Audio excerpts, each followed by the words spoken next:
The Young and the Restless spoilers for December 30. January 3 focus on Ian and Jordan, taking their villainous schemes to the next level just in time for Genoa City residents to ring in the new year. No more sitting around society and eavesdropping for Ian and Jordan. Their reign of terror gets kicked up several notches. Genoa City needs to watch each other's back and don't leave their drinks alone.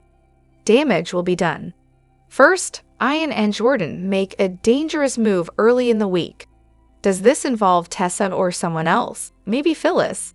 The scene in the show's next week on promo doesn't look good for the singer or society manager, while Ian's radar has gravitated Phyllis's way. Next, look for Jordan to target a new victim.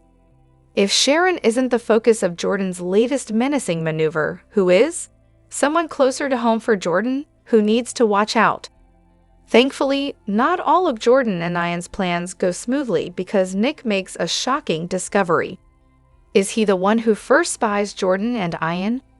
We've been waiting for someone to figure out that these two evil individuals have been wreaking havoc in GC for months. Once they're discovered, everything else may fall in line. They were the ones to kill Heather. They were the ones to lace Sharon's meds. And they were the ones to run Phyllis off the road. Considering her history with Ian, we knew Mariah would get more involved. Clearly, she must find out that Ian's back and that something may have happened to Tessa. So it's no surprise that Maria is haunted by her past. Also, Victor catches up with his old foe. Of course, this gives Victor the opportunity to threaten Ian. Is there something that triggers Victor other than Ian's mere presence? Is somebody Victor loves in danger? In other Newman news, Victor and Nikki question Nick supporting Sharon. Nick is 100% laser-focused on Sharon's safety and mental health. But if not him, who? The threat against Sharon turned out to be very real. Nick probably won't appreciate his parents calling him out about supporting his ex-wife. Meanwhile, in the land of the Abbotts, Jack deals with a crisis at Gibbot. Is this landmine Jack suddenly has to navigate something Victor triggered? Finally, Kyle and Claire celebrate the new year in style. It's good that somebody in the Newman family gets to ring in 2025 peacefully because, apparently, all hell is breaking loose for the rest of them, thanks to Ian and Jordan. Hey everyone, welcome back to Radiant Serum. I'm Aubrey, and I hope your day is shining bright. Thank you for joining me. Let's jump right into today's video. The Young and the Restless spoilers for Monday, December 30, line up Victor and Nikki to take their turn telling Nick he is wrong to be supporting Sharon. How unoriginal. Nick was there when Sharon recalled that she didn't kill Heather. Somebody else in the apartment did. So he knows something other people don't know. He just can't say it. But that's no excuse for half of Genoa City to decide they have the right to rail at him about it. First, Phyllis, Michelle Stafford, did her usual shrieking and hyperventilating bit, after she did the same to Michael and Lauren, who also know what's going on. Now Victor and Nikki would like Nick to know how disappointed they are. And while Phyllis can only threaten and fume, Victor can give Nick a very stern look, which his son should know by now means Nick needs to straighten out and fly right, do what Victor wants him to.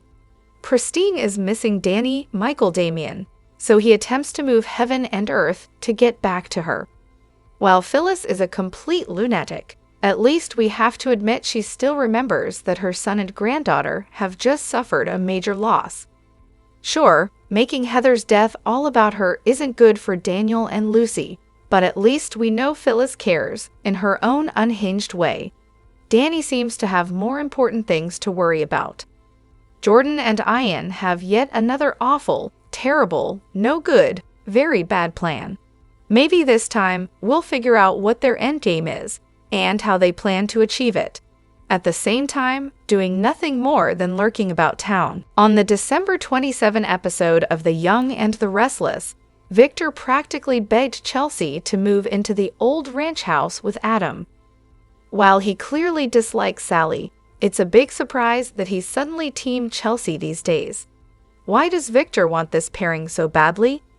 Victor always has something up his sleeve. He's orchestrated it to where Adam is running Newman Media, and Victor can have his son focus on the press that helps Newman Enterprises the most. It's in Victor's best interest for Adam to be in a stable situation. For some reason, Victor believes that Chelsea can help Adam keep it together. Perhaps it's merely because she's Connor's mother, so Adam could have his family together. Of course, Victor's pushing might also be related to Chelsea's newfound maturity. He made a big point of talking to Chelsea about that, and she appreciated Victor noticing. In the end, perhaps it's as simple as the fact that Victor is trying to bring down the Abbotts. Billy is an Abbott, and was most recently Chelsea's boyfriend. Victor dislikes Billy intensely, and ensuring he isn't with Chelsea might help Victor get back at him. In fact, Victor is also trying to get Cole firmly with Victoria. Victoria is another person Billy tends to reunite with. We suspect Victor's whole plan ensures that Billy is ruined and has nobody to lean on. If a side effect is that Victoria and Adam are also happy in family situations, that's a bonus. What do you think is behind Victor's sudden pushing of Chelsea and Adam together? Let us know in the comments below. As we head into 2025, there is a distinct lack of romance on the young and the restless. Couples are either stuck in a long-term rut or warily circling each other, unsure if this is where they want to be. Where is the passion? Where are the sparks? Where is the tension? And where is the sense of what is meant to be? There is only one couple that could deliver all of the above, and more, in the new year, why it deserves to happen. Despite all the many times they've cheated on each other or broken up, Victor and Nikki continue to cling to the fiction that they are each other's destiny. Why? They have practically nothing in common. Victor can't even forgive Jack for risking his life to save Nikki's. That's how petty and messed up he is. And Nikki, most recently, didn't agree with Victor lying to Lily or with the way he treats Billy, the father of 2 of their grandchildren. Yet they both stubbornly ignored these major conflicts because they believe this is who they're supposed to be with until the next divorce. Phyllis doesn't have one true match. She works on the assumption that any man who once had her will never get over it, and all subsequent women are just vain attempts to fill the Phyllis-shaped hole left in their hearts. This includes Jack, who couldn't possibly love Diane as much as he loved Phyllis. Danny, who is just fooling himself if he thinks Christine is the one. And Nick, Joshua Morrow. The less said about his criminal ex-wife, the better. We're talking about Sharon Case, not Phyllis, just to be clear. This is why the OG OTP couple in Genoa City must be Victor and Phyllis. Think about it. They are both self-centered, egomaniacal, loud, and convinced of their own importance. Whenever they're with other people, they constantly have to either gaslight them into seeing the world through Victor and Phyllis' eyes, or tell themselves that they're right and everyone else is wrong. Think of the mental effort that it takes. If they are together, each could live in their own deranged bubble, not to mention feed the other's misguided fantasies. And most importantly, it would keep them away from decent, sane people. A win-win for all. It was a short week for Young and Restless, devoted mostly to year-end housekeeping, as Adam asked Chelsea to move into the ranch, and Cole was offered a permanent position in Genoa City. Not a lot of drama aside from that generated by Phyllis and Daniel's outrage at Sharon changing her story. As we head into a last and even shorter week, to the year, 2 reruns. Let's take a look at where we are and what's to come. But first, I'd like to wish each and every one of you the happiest of New Year's. Victor has unknowingly circled the wagons as he brings the Newman clan together on the ranch compound, ahead of what will undoubtedly be one of their most epic rematches. Not only is Victor set to encounter Ian Ward face-to-face, per upcoming teasers, but he has no idea that crazy Aunt Jordan is also on the loose and already wreaking havoc on the family. The mustache is about to have his hands full. which made me wonder if this will give Billy the opening he needs to take Chancellor back. I have to admit being fascinated with the idea that he might actually pull it off. As for Ian, much like the Black Knight, he's able to create chaos on multiple fronts, and the preview tells us that Tessa is in grave danger. He's obviously spiked her drink or something. This is either a setup to gain her trust, or to kidnap her and use her to lure Mariah and Claire. Also about to be targeted and used by Ian is Phyllis. He's decided that she's key to his plans, which does not bode well for either her or Sharon. Why? Find out here. I couldn't feel less enthused about a couple reuniting as I am about Adam and Chelsea's dry repairing. An interesting little mystery emerged surrounding Damien this week, and I couldn't help but wonder if he's a whole lot more successful than they believe he is. Perhaps the company named after the book he loved is his own. Nikki's suddenly being styled like Catherine. Does anyone else think so? Victor offering Cole a job was sweet, but he's dulling Victoria down, so the idea of him becoming more entrenched in their lives isn't all that appealing. Nikki told Lauren she was trying to be civil to Adam since he'll be living on the ranch. But will Victoria be able to do the same? The worlds of Genoa City and Port Charles are set to collide in a way nobody ever saw coming. The young and the restless famed Sharon Case, who plays the twisted Sharon Newman, recently made a tantalizing announcement. The GC Queen teased an exciting crossover moment with none other than Maurice Benard. His portrayal of Sonny Corinthos, the baddest kingpin on General Hospital, is nothing short of legendary. Dive in to get the full scoop. The young and the restless fans shouldn't start imagining Sharon strolling into Port Charles just yet. This crossover is happening off-screen, with Case appearing as a special guest on Benard's wildly popular podcast, State of Mind. Moreover, the podcast allows Maurice to present intriguing discourse on mental health and wellness. The UI and Our Beauty recently posted a selfie with Maurice on Instagram to share the big news. The caption, State of Mind with Maurice Benard, sparked a frenzy among fans. Maurice chimed in with a cute comment, "You are a sweetheart, Sharon." Their sweet exchange just melted everyone's hearts. So, what's the tea in this episode? Maurice and Sharon will surely hit all the emotional notes because they share a connection. Their characters, Sharon and Sonny, live with bipolar disorder, and the latter's struggles with it have transitioned into an important storyline. Now, that's how you break the stigma, one powerful soap storyline at a time. Meanwhile, Sharon's battle with the same condition has been a defining moment for her on My and R. Interestingly, the GA8 actor, who has had real-life experiences with bipolar disorder, has been very vocal about it. We expect Maurice to bring the same honesty to his chat with Case. Furthermore, Benard has a knack for peeling back the layers in his interviews, so their conversation could go beyond soaps. We can't wait for Sharon to spill spoilers and a few behind-the-scenes secrets. As for what's brewing in Genoa City, Sharon's life is anything but calm these days. She's busy proving her innocence with her dream team of Nick, Michael, and Chance. The dust isn't settling on Heather Stevens' murder mystery. The Young and the Restless has rolled out a new preview video, and it appears to be a wild ride. In one part of the town, characters are raising toasts to celebrate NYE. Meanwhile, in the other, Ian Ward lays out a trap as part of a horrifying new plan. Will he be able to seize his victim, or will someone jump to her rescue in the nick of time? Dive right in to find out.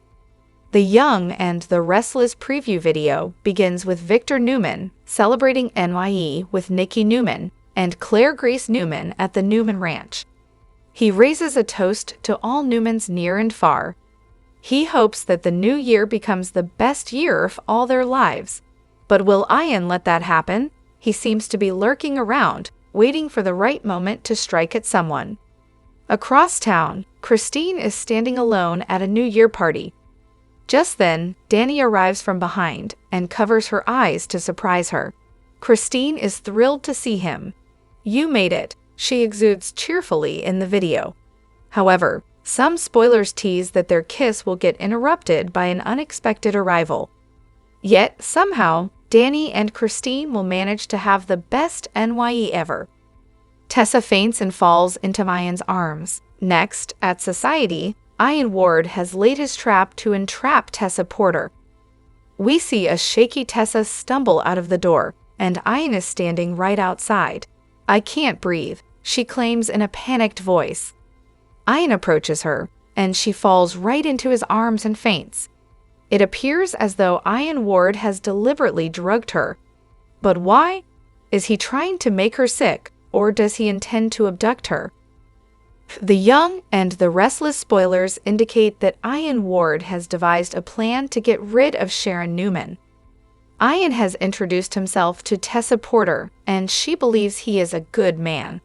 Ian is about to stop back by Society to stir the pot. The Young and the Restless spoilers, Ian Ward claims to be a minister. Abby Winters and Tessa will be at Society on what they believe is an ordinary evening when Ian arrives, interrupting their quit evening.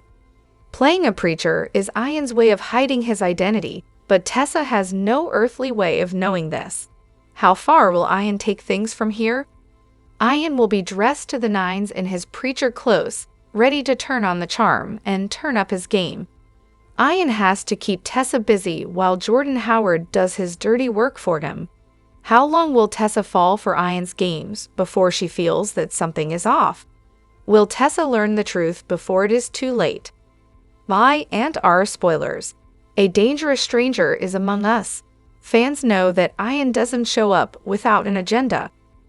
Ian is a master manipulator and will do his best to con Tessa and Abby. Of course, all the while, Ian is furthering his own agenda. Fans can expect an outrageous but unforgettable scene. Ian knows exactly how to hold his audience captivated. Ian is without a doubt a criminal mastermind. Ian wants to get close to Tessa so that he can get to Mariah Copeland. Ian needs Sharon out of the way as well. He is planning to use Phyllis Summers to make this happen. Will someone figure out that Ian and Jordan are working together? The Young and the Restless spoilers. This villain needs to be stopped. Tessa has been discussing her newly discovered friend with Mariah. Could Ian say something that Tessa can repeat that will tip off Mariah to who he is? Will Sharon remember a name or something that points to Ian that will jar her memory? What else did Sharon hear that night at Daniel Romolotti's apartment that could help? Ian hopes to lead Tessa into a false sense of security before implementing his plan to go after Mariah and her family again. Ian knows exactly what to do and say to get what he wants, and if they are not careful, the whole family will be in danger. Ian doesn't have a single problem with resorting to violence when all else fails. The Young and the Restless spoilers for Friday, December 27 promise some bombshells up ahead as fans head into the weekend. A father gives his blessing, while a search continues for a missing man, and someone relays disturbing news. What kind of drama is set to unravel on Friday? Time to dive right in.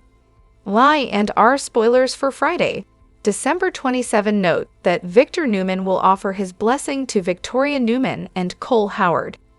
He already had a nice talk with Cole earlier this week, which could either mean the couple is heading to tie the knot or for disaster.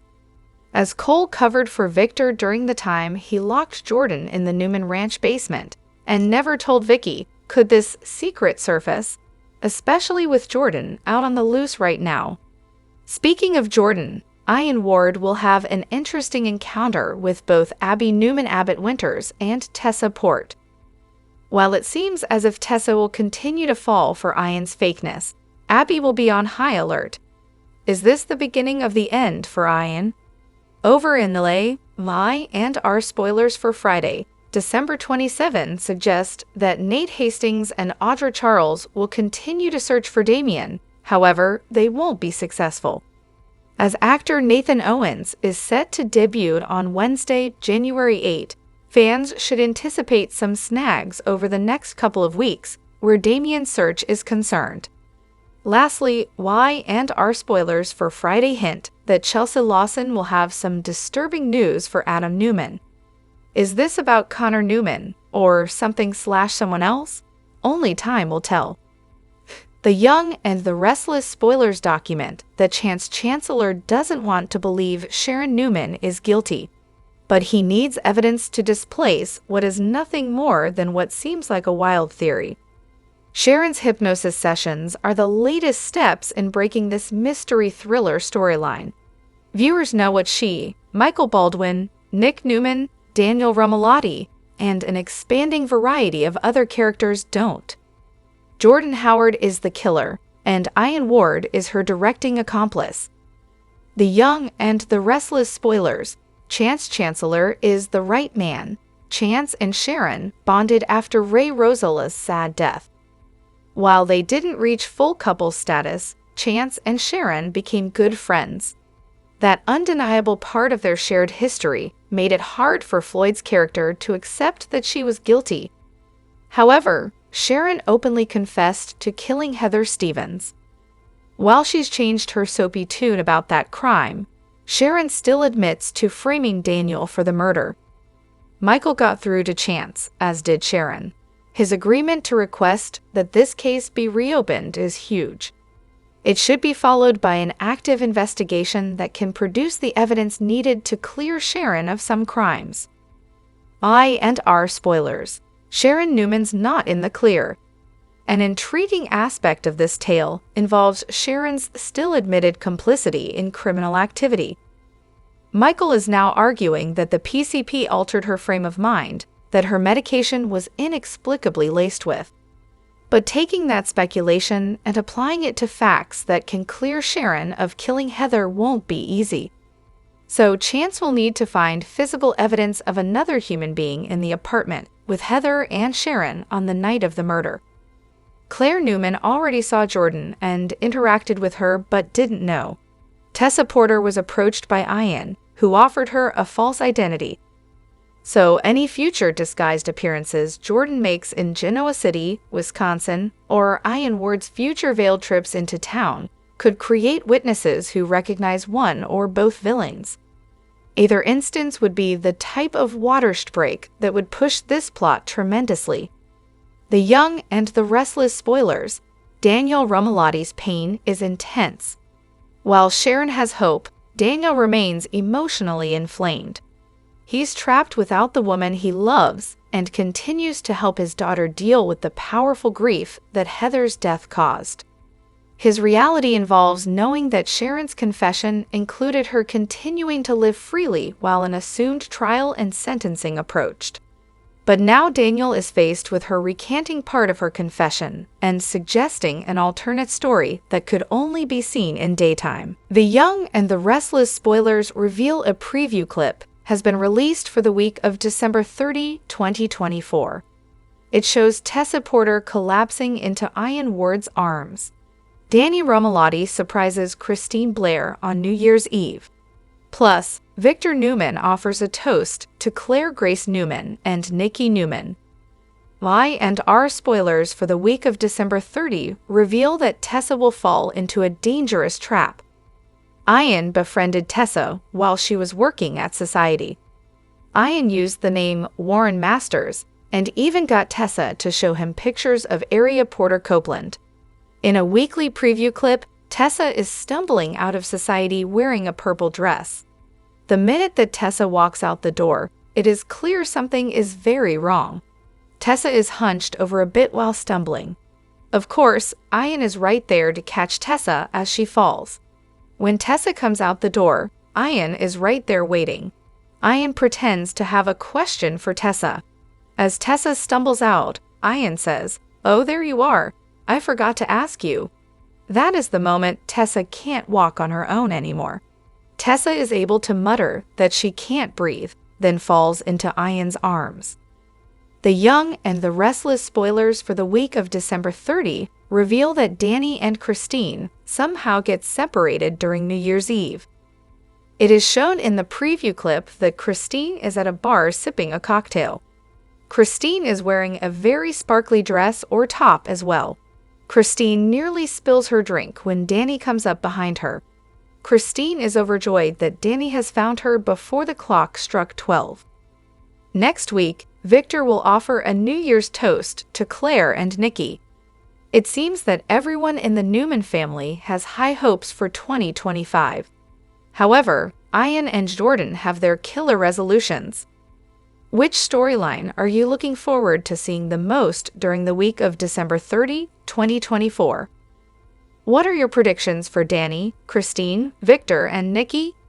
What does the future hold for Claire, Tessa, Ian, Jordan, and the rest of the Genoa City residents? The Young and the Restless spoilers suggest that the lands of Genoa City and Port Charles are set to collide in the most interesting of ways. Sharon Case recently hopped on social media to share an interesting crossover between her and General Hospital's Maurice Bernard, and CTS has all the exciting details. The Young and the Restless spoilers. Sharon Case shares interesting crossover news on Instagram. As soap fans know, Bernard doesn't only play PC's favorite mob boss, but he also happens to be the host of the YouTube podcast, State of Mind, a program that highlights mental health and wellness. Case shared the news that she's slated to appear on Bernard's show by simply posting a photo of herself with Sonny's portrayer, with the words, "Coming soon" on the pic.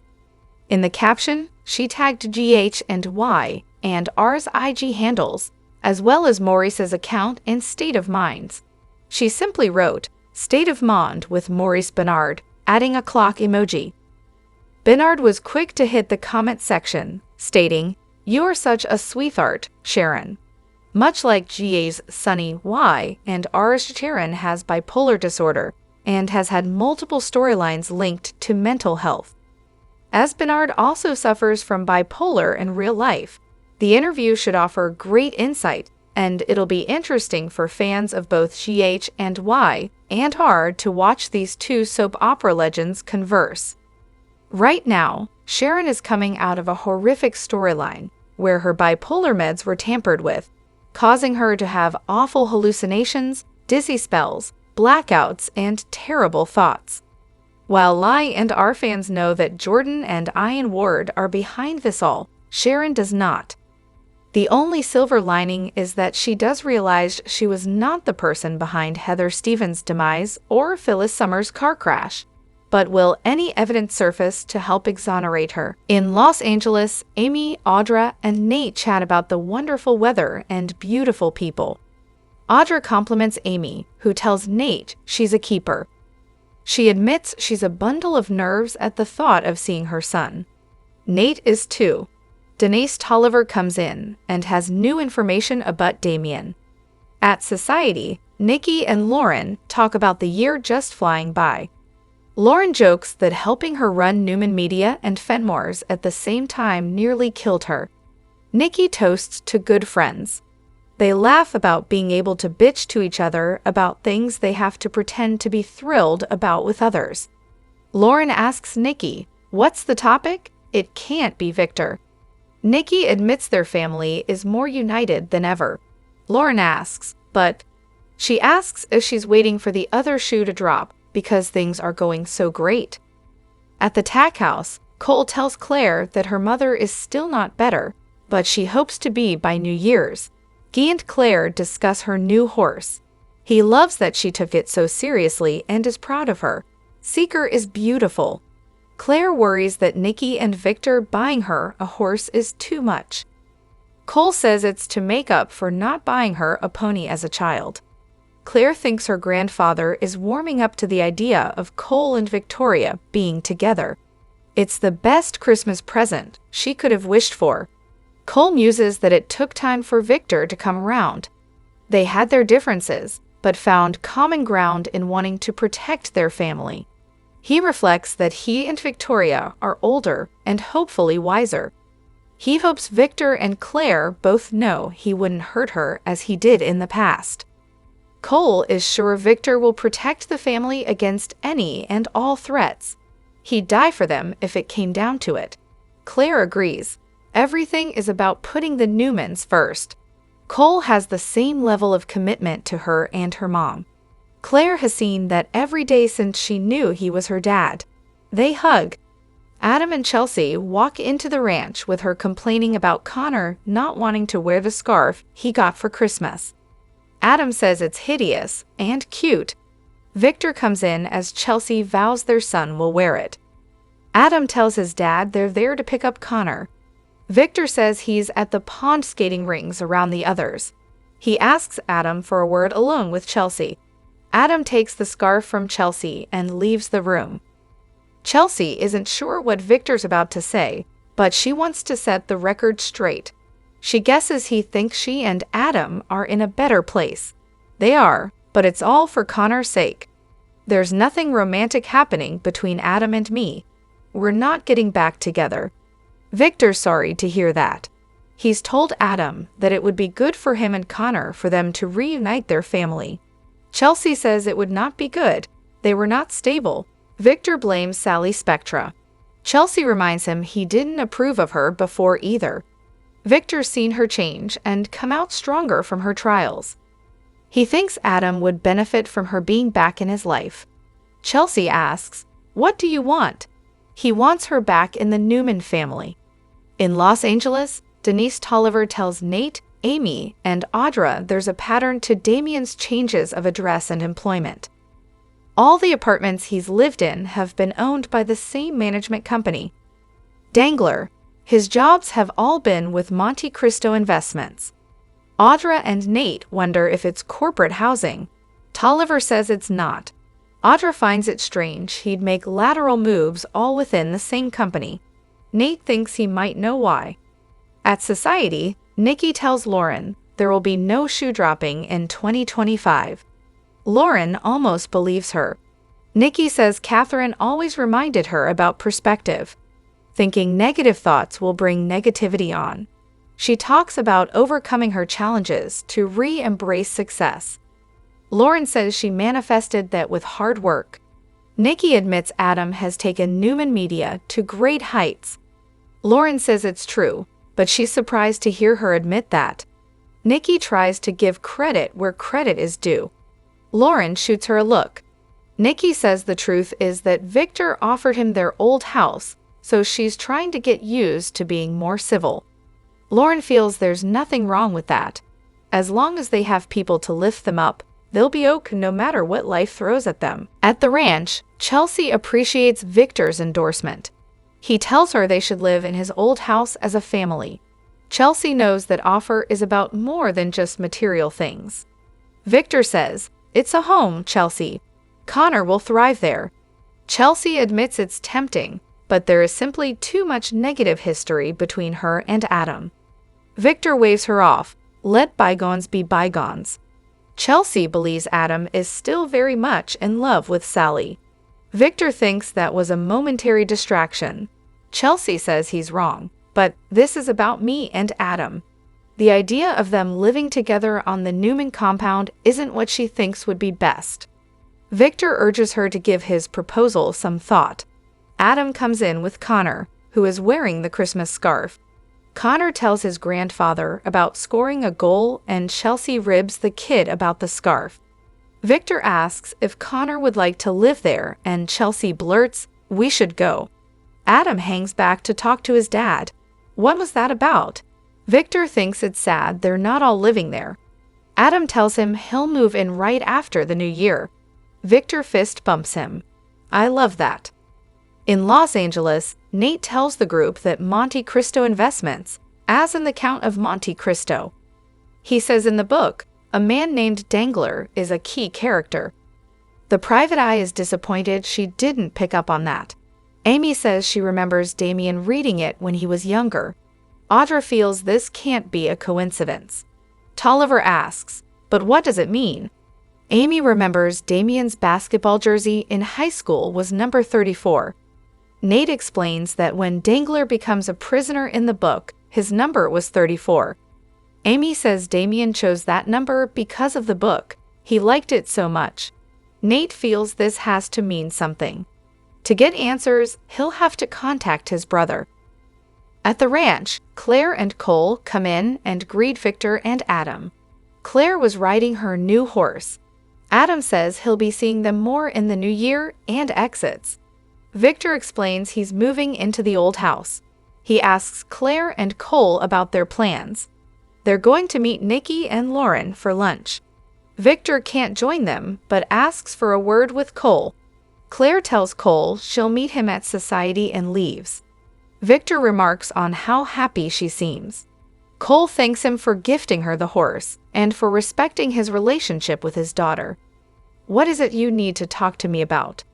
In Los Angeles, the private eye forwards Nate the contact information for Damien. They discuss how to approach this without scaring him off. Nate thinks he'll lead with a half-truth and asks Tolliver for all of the information about his half-brother's work at Monte Cristo. She gives him what she has, which isn't a lot to go on. Audra guesses Nate will pretend to be a count or wear a number 34 jersey. Nate says he'd see that coming a mile away. He assures Amy that he'll reach out first, and he has a plan. He'll reach out to Damien as a new hire for Winters, claiming he used a headhunter. Amy worries that her son will get nervous and run. This might be our only chance. Nate nods. Then he'd better make it count. At society, Claire gushes to Nikki and Lauren about riding her new horse. She used to imagine a horse coming to take her away when she was locked in her room. Do you ever feel like life is so good that you want to freeze time? Nikki does. She asks about Cole, and Claire says he stayed to speak to Victor. Nikki and Lauren exchange a look, but Claire's grandmother won't give in to negative thoughts. Claire thinks it was something good. At the ranch, Victor tells Cole he's happy he's now part of his family. This means a lot to Cole. Victor asks if he'd like to join Newman Enterprises as well. I would like you to run our publishing division. On Crimson Light's patio, Chelsea and Adam send Connor in for a brownie. Chelsea tells Adam that Victor wants Connor to spend more time at the ranch. He was also direct about the two of them. Adam knows he wants them together as a family. She says that's not up to Victor. I told him it's never going to happen. Adam asks why she keeps fighting this. She's denying that what happened in Baltimore meant something. Chelsea reminds him they agreed it meant nothing. Adam thinks they were lying to themselves. Chelsea says it was not love, it was raw emotion and pain. That's all it was. Adam thinks she looks scared. Chelsea's scared that what happened could happen again. Adam can't keep denying what he's feeling. He guesses she thinks he still loves Sally. She's done with him, so it's a moot point. Chelsea says he's trying to cling on to her, and she won't let it happen. Adam denies being conflicted. When he looks in his heart, he only sees them together again. If she looks past the pain and emptiness, she would see the same thing. They don't need to keep punishing themselves by denying themselves what's right. For me, that could mean being with you. Chelsea asks what he wants her to do. Adam says he's moving into the ranch. Come live with me, Chelsea. Let's make a new home for our son. Will you please try again? At the tack house, Cole made tea for Victoria, who was still sick in bed. He told Claire how proud he was of her for the way she insisted on being there for her new horse, Seeker's arrival, and didn't just hand the duties over to staff. Cole and Claire sat to visit and talked about the holidays. Claire said that Victor warming up to the idea of Cole and Victoria being together was the best present she could have gotten. Cole said he and Victor found common ground in their desires to protect their families. He added that another thing he and Victor had in common was that they would fiercely defend the people they love. And that's one thing I admire about him, Cole admitted. Cole explained that Victor had his faults, but his priority was family. Claire agreed that even when she talked to Victor about her displeasure with the way he treated Kyle, he put the Newmans first. Cole assured Claire that he was equally committed to her and Victoria. In Lay, Nate, Audra, and Amy met with Denise, who told them she had news about Damien. She said she found a pattern.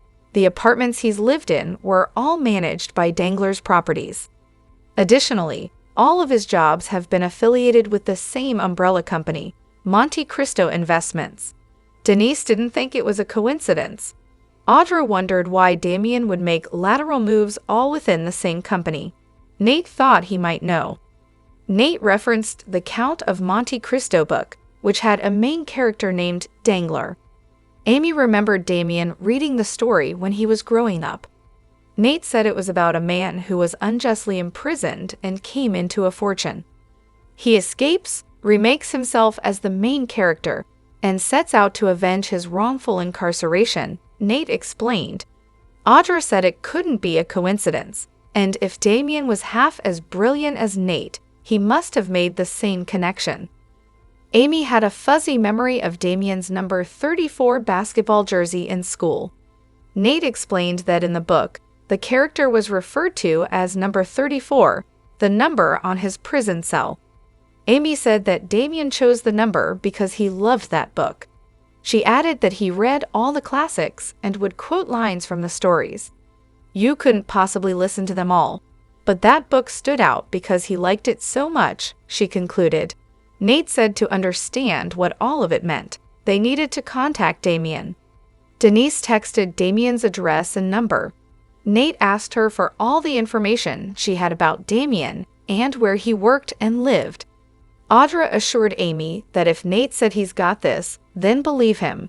Nate shared that as a way to contact his half-brother, he would reach out to Damien and pretend to be looking for new hires for Winters, then tailor that request to someone with Damien's experience. Nate added the details about how he'd find someone he used to work with to name-drop to Damien about a reference. Amy had Nate confirm that he wouldn't mention her. At the ranch house, Adam and Chelsea came in and bickered playfully about Chelsea's scarf. Victor came in and observed their banter. He told them he'd just come from the pond, watching Connor playing hockey. Victor asked for a word alone with Chelsea. Chelsea told Victor that she didn't know what he heard when he walked in, but not to assume that there was more to it. She said that she and Adam were in a better place for Connor's sake, but there was nothing romantic going on between them, and she and Adam were not getting back together. I'm sorry to hear that, Victor mused. Victor told Chelsea the same thing he had told Adam, that getting back together was the best thing for them and also for Connor. Victor blamed Sally Spectra for being apart, but thought they should reconsider. He thought Chelsea had changed and that they had all gone through a lot together. Victor appreciated Chelsea's perseverance through difficult times and thought that Adam would benefit greatly from being with her. Victor made it clear he wanted Chelsea back in the Newman family. Victor wondered if Adam shared with Chelsea that he had offered for him to live in the new house.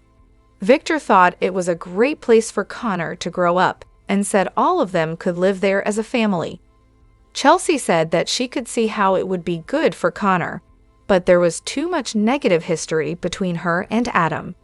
Victor told her to let bygones be bygones. Chelsea told Victor that Adam still loved Sally.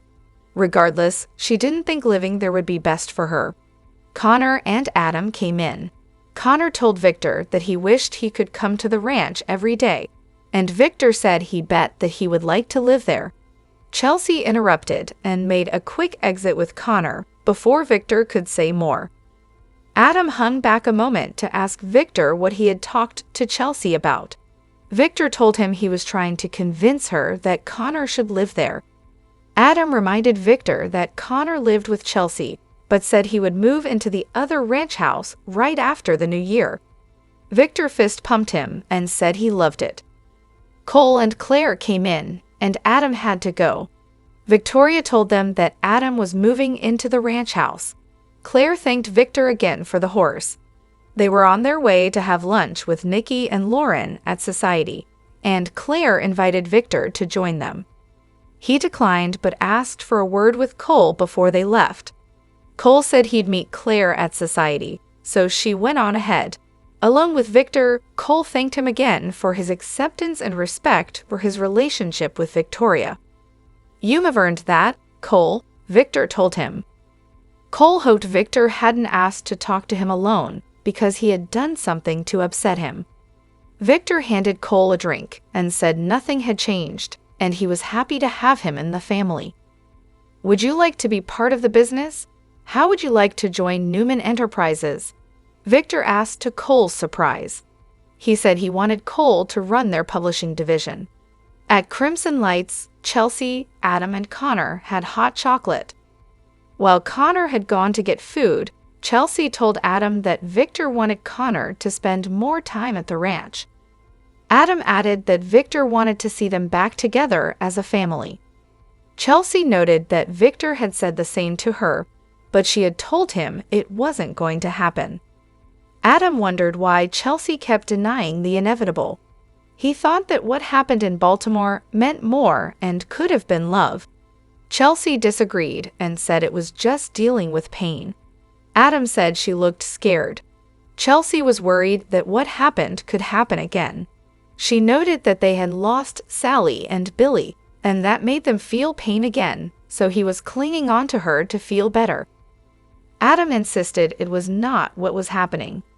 "You think I'm conflicted, but when I look into my heart, I only see one thing," Adam said. He told her if she looked past the pain and desperation, she'd see that one weak moment shouldn't prevent them from being happy for the rest of their lives. "What is it that you want me to do?" Chelsea wondered. "I've accepted my father's offer to come live on the ranch." "Come live with me, Chelsea. Let's make a new home for our son. Will you please try again?" Adam asked. Drop your thoughts in the comment section below. Do you agree or disagree? Don't forget to like, subscribe, and hit the notification bell for more updates. Your opinions matter, and I will see you in the next video. Thank you.